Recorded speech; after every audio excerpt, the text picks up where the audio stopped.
ଭାଇମାନେ ଓ ବନ୍ଧୁମାନେ, ଶ୍ରୋତାମାନେ, ଆପଣଙ୍କୁ ସ୍ୱାଗତମ ଆମ ଏହି ଜ୍ଞାନ ଓ ଅନୁଭବରେ ପୁରାଣ ଚ୍ୟାନେଲରେ, ଯେଉଁଠାରେ ଆମେ କହୁଛୁ ଜୀବନର କଠୁଆ ସତ୍ୟ, ଯାହାକୁ ସମୟରେ ବୁଝି ନ ହେଲେ ଏକ ପୁରୁଷ, ସମ୍ମାନ, ଟଙ୍କା ଓ ଶାନ୍ତି ଧୀରେ ଧୀରେ ଶେଷ ହୋଇଯାଇପାରେ।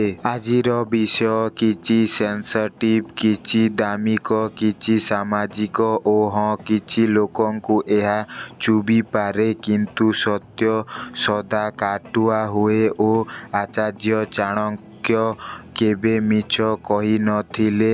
ଦୁଷ୍ଟ ସ୍ତ୍ରୀ ଏହି ଶବ୍ଦ ଶୁଣିଲେ ମନରେ କ'ଣ ଆସେ? କିଛି ସନ୍ଦେହ, ଛାୟା, କିଛି ଏମିତି ସମ୍ପର୍କ ଯେଉଁଠାରେ ପୁଣି ପୁଣି ଧୋକା ମିଳିଲା, କିମ୍ବା ଏମିତି ଅନୁଭବ ଯାହା ଜୀବନର ସବୁଠୁ ବଡ଼ ଶିକ୍ଷା ହେଲା। ଭାଇମାନେ, ଆଚାର୍ଯ୍ୟ ଚାଣକ୍ୟ ଏହି ଶବ୍ଦ କହିବାରେ ମହିଳାଙ୍କ ଅପମାନ କରିବାକୁ ଚାହୁଁନଥିଲେ। ସେ କେବଳ ପ୍ରତ୍ୟେକ ପୁରୁଷକୁ ସଚେତନ କରିବାକୁ ଚାହୁଁଥିଲେ ଯେ ଯେଉଁମାନେ ସ୍ତ୍ରୀର ସୌନ୍ଦର୍ଯ୍ୟରେ, ହସରେ, ମିଠା କଥାରେ ନିଜର ବିବେକ ହରାଇ ଦିଅନ୍ତି।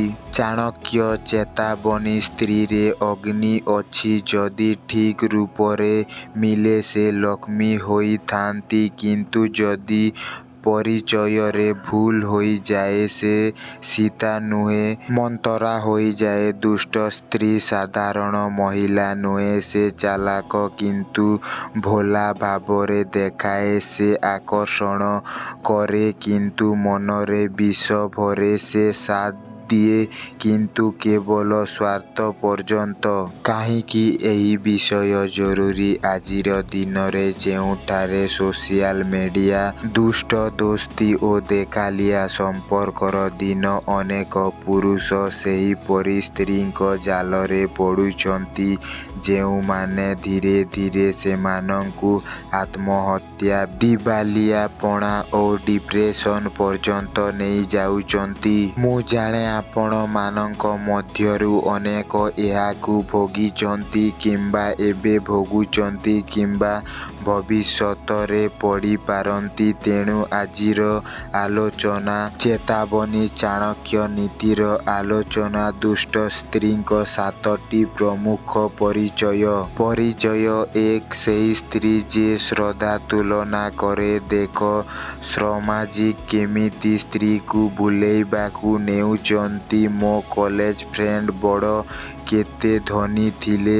ତୁମେ କିଛି କରିପାରୁ ନାହଁ। ଭାଇ, ଯେଉଁଠାରେ ଶ୍ରଦ୍ଧା ତୁଳନା ରହେ ସେଠାରେ ପ୍ରେମ ନୁହେଁ, ପ୍ରତିଯୋଗିତା ରହେ ଓ ସେହିପରି ସ୍ତ୍ରୀ କେବଳ ସ୍ୱାର୍ଥପର ହୋଇଥାନ୍ତି। ପରିଚୟ 2, ଯେଉଁ ସ୍ତ୍ରୀ ଆପଣଙ୍କ ଦୁର୍ବଳତାକୁ ମଜାକ କହେ। ପୁରୁଷ ଯେତେବେଳେ ସଂଘର୍ଷରେ ଥାଏ, ସ୍ତ୍ରୀ କହେ ତୁମେ କେମିତି କରିପାରୁ ନାହଁ, ମୋର ନସିବ ଖରାପ। ଏହା କେବଳ କଥା ନୁହେଁ, ଏହା ଆତ୍ମସମ୍ମାନରେ ଘାତ। ପରିଚୟ 3, ଯେଉଁ ସ୍ତ୍ରୀ ଅନ୍ୟମାନଙ୍କ ସମ୍ମୁଖରେ ପତିଙ୍କୁ ଅପମାନ କରେ। ଦୋଷ ପରିବାର କିମ୍ବା ସହକର୍ମୀଙ୍କ ସାମ୍ନାରେ ମୋର ନସିବ ଫୁଟିଗଲା, କ'ଣ ପତି ମିଳିଲା, ଏହା ସାମାଜିକ ହତ୍ୟା ସମାନ ହୋଇଥାଏ। ଏହି କଥାଗୁଡ଼ିକ। ପରିଚୟ 4, ଯେଉଁ ସ୍ତ୍ରୀ ଅନ୍ୟ ପୁରୁଷଙ୍କ ସହଜରେ ଭୁଲିଯାଏ। ଚାଣକ୍ୟ କହିଥିଲେ, ସ୍ତ୍ରୀର ପରୀକ୍ଷା ତାଙ୍କର ଆଖିର ଲଜ୍ଜାରେ। ଯଦି ସେହି ଲଜ୍ଜା ହରାଇଯାଏ, ସମ୍ମାନ ମଧ୍ୟ ହରାଇ ଦେଇଥାଏ। ଭାବନା, କର୍ମ ବେବଫା ହୋଇଥାଏ। ପରିଚୟ 5, ଇମୋସନାଲ ମ୍ୟାନିପୁଲେଟର। ଦୋଷ ଆପଣଙ୍କୁ ଦେବା, ତୁମେ ମୋତେ ଭଲ ପାଉନାହଁ, ଏହା ଗିଲ୍ଟି ଫିଲ୍ କରାଇବା ଯୋଜନା କରିଥାନ୍ତି। ପରିଚୟ 6, ଘରେ ଯୁଦ୍ଧ, ବାହାରେ ଦେବୀ। ଘରେ ସେ ଅଗ୍ନି, ବାହାରେ ସେ ସଂସ୍କାରୀ।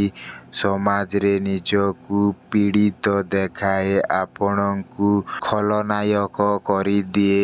ପରିଚୟ 7 ଯେଉଁ ସ୍ତ୍ରୀ ଆପଣଙ୍କ ହାତ ଅନ୍ତର୍ଗତ ହାତ ପଇସାର ସମାଜ କରେ କେତେ ଖର୍ଚ୍ଚ କରିବାରେ ହାତ କାମ୍ପେ ଧନକୁ ସମ୍ମାନ ନ କରି ସେ ପରିବାରର ଭବିଷ୍ୟତକୁ ନଷ୍ଟ କରେ।